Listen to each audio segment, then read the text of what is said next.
On est déjà au troisième jour et aujourd'hui on va aborder la thématique de la technique. La technique qui est une nouvelle colonne de cette checklist SEO que vous avez certainement téléchargée. Et si ce n'est pas le cas, c'est en description. Donc allez la télécharger pour tester vos connaissances SEO. La technique pour un rédacteur web, à quel titre c'est important? Parce qu'on est rédacteur web, on rédige des contenus. Pourquoi on devrait s'intéresser à la technique? Alors pour plusieurs raisons. On verra en détail deux points, celui de l'audit technique et celui de Yoast SEO demain et après-demain. Mais aujourd'hui, je vais vous parler de façon générale de la technique. Parce que quand on parle technique, on ne sait pas trop ce que ça veut dire finalement. La technique, ça se retrouve aussi bien dans les contenus, parce que vous le savez certainement, quand on est dans un contenu, on va baliser le contenu avec des balises H1, H2, H3. On va mettre des textes alternatifs à nos images.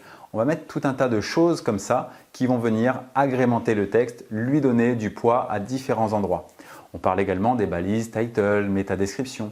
Donc il y a toute une partie technique qui est vraiment très proche du contenu et que vous devez de connaître, de maîtriser sur le bout des doigts. Et du coup, cette optimisation-là, elle vient en lien avec une stratégie qui a été définie dès le départ. Et ça, du coup, il faut avoir la connaissance de tout cet ensemble pour faire un bon travail. D'accord? Et il y a une partie qui fait peut-être un peu plus peur, qui n'est pas directement liée au contenu, mais qui est liée plutôt à la façon de Google d'interpréter le site internet. Donc de comprendre la structure du site internet, de parcourir les pages avec son crawler, comment il fait, comment on fait quand il bute sur une erreur. On connaît les erreurs 404, mais comment faire quand il y a une erreur 404? Comment mettre en place des redirections de façon efficace? Comment étudier un site finalement et savoir quels sont les points qui sont bloquants pour le référencement? Parce qu'il y a des points qui sont très difficiles à travailler, d'autres très simples.